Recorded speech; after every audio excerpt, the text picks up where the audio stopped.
اعوذ باللہ من الشیطان الرجیم بسم اللہ الرحمن الرحیم لتبلون فی اموالکم وانفسکم وَلَتَسْمَعُنَّ مِنَ الَّذِينَ أُوتُوا الْكِتَابَ مِنْ قَبْلِكُمْ وَمِنَ الَّذِينَ أَشْرَكُوا أَذًى كَثِيرًا وَإِن تَصْبِرُوا وَتَتَّقُوا فَإِنَّ ذَلِكَ مِنْ عَزْمِ الْأُمُورِ صدق اللہ العظیم۔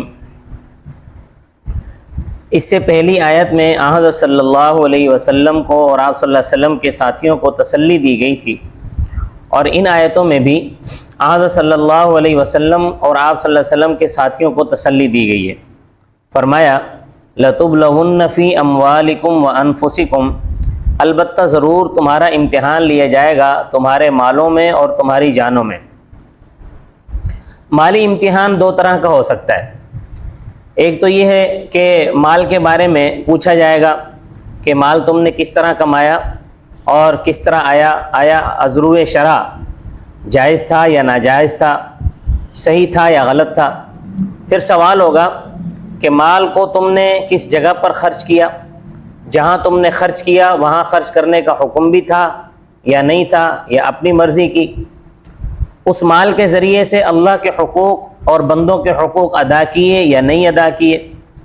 جن جگہوں پر تم نے خرچ کیا ان جگہوں پر خرچ کرنا جائز تھا یا ناجائز تھا۔ اللہ تبارک و تعالیٰ نے قرآن مجید میں دو چیزیں ذکر فرمائی ہیں۔ ایک یہ ہے کہ لا تسرفو، اسراف نہ کرو، اور دوسرا فرمایا تبذیر نہ کرو۔ اسراف کا مطلب ہوتا ہے کہ ایک ایسا مقام کہ جہاں پر خرچ کرنا جائز ہے لیکن وہاں ضرورت سے زیادہ خرچ کر دیا جائے۔ یعنی مثال کے طور پر ایک جگہ پہ 5 روپے خرچ کرنے سے کام ہو جاتا ہے اور وہاں پر 6 روپے خرچ کیے جائیں، تو یہ اسراف کہلاتا ہے کہ وہ جو 1 روپیہ ہے وہ اسراف ہے، کیونکہ جب 5 روپے سے ضرورت پوری ہو رہی ہے تو پھر 6 روپے خرچ کرنے کی اجازت ہی نہیں ہے۔ اور تبذیر کہتے ہیں کہ ایسی جگہ خرچ کرنا جہاں خرچ کرنے کی اجازت ہی نہیں۔ جس طرح کے لوگ شادی بیاہ کے موقع پر بجلی کی مرچیں جلاتے ہیں، ان کو جلا کر چراغاں کرتے ہیں، اس طرح ڈھول باجے، دھماکے، شرلیاں اور پٹاخوں پر پیسہ خرچ کرتے ہیں، آتش بازی ہوتی ہے، ویڈیوز بنتی ہیں، بڑے بڑے ڈیگ رکھ کے گانے چلائے جاتے ہیں، یہ سب کے سب تبذیر میں آتے ہیں۔ اور قرآن کریم کا اللہ تعالیٰ کا واضح فرمان ہے ان المبذرین کانوا اخوان الشیاطین، بے شک فضول خرچ کرنے والے یہ شیطان کے بھائی ہیں۔ تو جو بیجا خرچ کرتے ہیں وہ شیطان کے بھائی ہیں۔ دیکھو آج اگر کسی کو کہو کہ تو شیطان کا بھائی ہے تو وہ لڑ پڑے گا، لیکن پروردگار نے فرمایا ہے کہ فضول خرچ وہ شیطان کا بھائی ہے، اور شیطان وَكَانَ الشَّيْطَانُ لِرَبِّهِ كَفُورًا، اور شیطان اپنے رب کا نافرمان ہے، تو تم اس کے بھائی کیوں بنتے ہو؟ لہذا اس کے بھائی مت بنو۔ دیکھیں اللہ تبارک و تعالی نے شادی کو، نکاح کو بہت آسان کیا ہے، شریعت نے نکاح کو بہت آسان کیا ہے۔ کئی صحابہ کرام ایسے تھے گزرے ہیں کہ نبی کریم صلی اللہ علیہ وسلم مدینہ میں موجود ہیں، صحابہ شادی کر لیتے تھے، آپ صلی اللہ علیہ وسلم کو بعد میں پتہ چلتا تھا کہ ان کی شادی ہو گئی ہے، اور آپ صلی اللہ علیہ وسلم نے کبھی اس بات پر برا نہیں بنایا۔ آج ہمارے ایسے لوگ موجود ہیں کہ اگر ان کو دعوت میں نہ بلاؤ، شادی کی ولیمے کی دعوت میں اگر نہ بلاؤ تو وہ بات چیت کرنا چھوڑ جاتے ہیں۔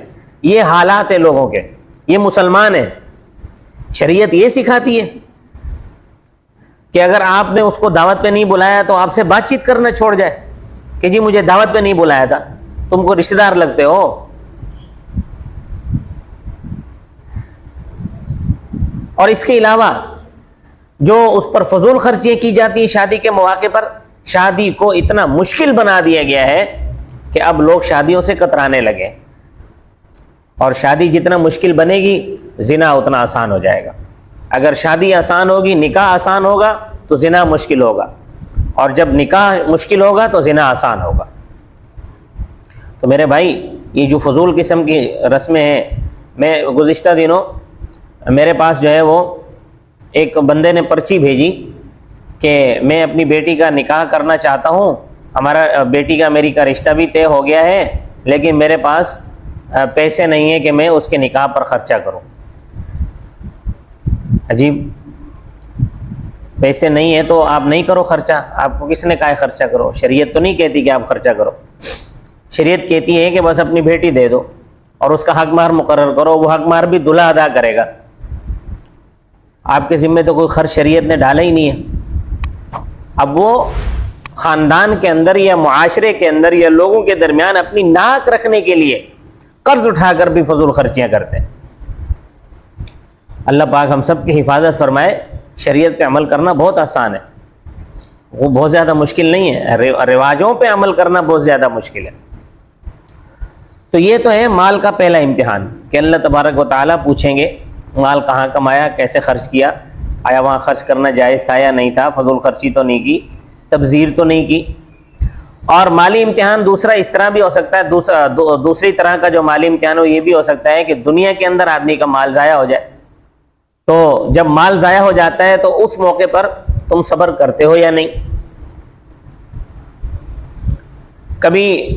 اور اسی طرح یہ مالی امتحان ہے. اور جانی امتحان یہ بھی ہو سکتا ہے کہ یہ بدن اللہ تبارک و تعالیٰ نے دیا ہے, یہ اس کی امانت ہے. اس بدن کو تم اللہ کی عبادت میں لگاتے ہو یا اس کی نافرمانیاں کرتے ہو. مطلب یہ ہے کہ اس بدن کے ساتھ تم نمازیں پڑھتے ہو, روزہ رکھتے ہو, استطاعت ہے تو حج کرتے ہو, اس بدن کے ساتھ اچھے کام کرتے ہو, یا یہ بدن شیطانی کاموں کے لیے وقف کیا ہوا ہے.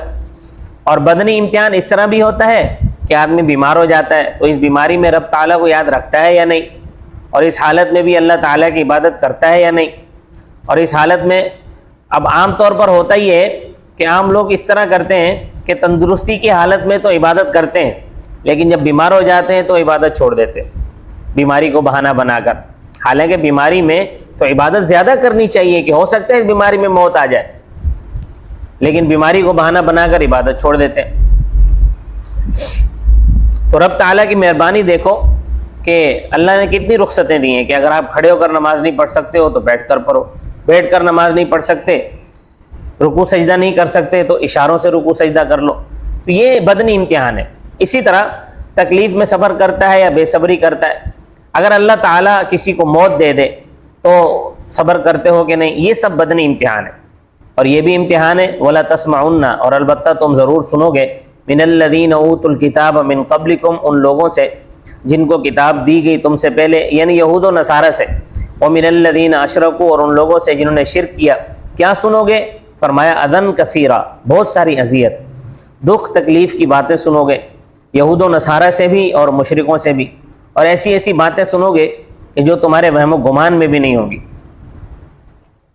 وہ تمہیں ستانے کے لیے ایسی باتیں کریں گے, اور ایسی ایسی باتیں کریں گے کہ آپ سوچ بھی نہیں سکتے. یہ تو اس زمانے کے یہودیوں اور مشرکوں کے بارے میں اللہ نے فرمایا تھا. آج کے مسلمان اس طرح کی باتیں کرتے ہیں. آج کے مسلمان کہلانے والے مرد عورتیں کسی کی تفریق نہیں ہے, سب اس بیماری میں مبتلا ہے. دوسروں کے بارے میں ایسی باتیں کریں گے کہ فرشتوں کو بھی اس بات کا علم نہیں ہوتا. اللہ تعالیٰ ان کو ہدایت عطا فرمائے کہ آدمی سن کر حیران ہو جاتا ہے کہ اس نے جو بات کہی ہے وہ تو میرے تصور میں نہیں آ سکتی. اور یاد رکھنا کہ رتی رتی کا حساب ہوگا. کسی کے بارے میں ایسی بات نہ کرنا جو واقعے کے خلاف ہو, یہ سنگین قسم کا جرم ہے.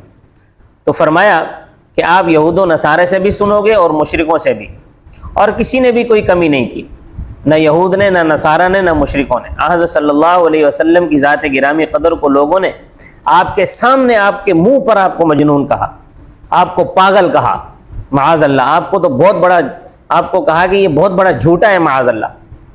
آپ کو مفتری کہا کہ اللہ تعالیٰ پر افطرا باندھتا ہے. اللہ تعالیٰ نے تجھے نبی بنایا ہے, اپنا کلام نازل کیا ہے, اور یہ سارے الفاظ قرآن مجید میں موجود ہیں, لیکن اس کے باوجود نبی کریم صلی اللہ علیہ وسلم کو مفتری کہتے تھے.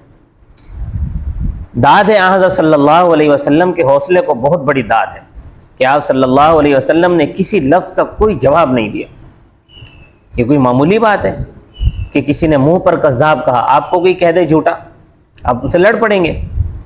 لیکن آپ صلی اللہ علیہ وسلم کے حوصلے کو داد ہے کہ آپ نے کبھی کسی کو جواب تک نہیں دیا. آپ کے منہ پر آپ کو کذاب کہا, کسی نے دیوانہ کہا, اس سے زیادہ کیا اذیت ہو سکتی ہے. اسی طرح نوح علیہ السلام کے متعلق آتا ہے کہ جب وہ کسی مجلس میں بیٹھے ہوتے تو لوگ انہیں کہتے کذاب اشر، یہ بہت بڑا جھوٹا ہے، بڑا شرارتی ہے۔ اشر کا معنی متکبر بھی ہوتا ہے، شرارتی بھی ہوتا ہے۔ تو اے ظالم ہو، وہ تو تمہیں بغیر کسی لالچ اور طمع کے اللہ تعالیٰ کا دین سکھاتے ہیں اور تم انہیں کذاب اور شرارتی کہتے ہو۔ اللہ تعالیٰ کے پیغمبروں نے بھی دشمنوں سے بہت کچھ سنا، اور اے مومنو تم بھی بہت کچھ سنو گے۔ پھر تمہارا کام کیا ہونا چاہیے؟ وَإِن تَصْبِرُوا، اور اگر تم صبر کرو گے، وَتَتَّقُوا، اللہ تعالیٰ سے ڈرتے رہو گے، فَإِنَّ ذَلِكَ مِنْ عَزْمِ الْأُمُورِ، یہ چیز پختہ کاموں میں سے ہے۔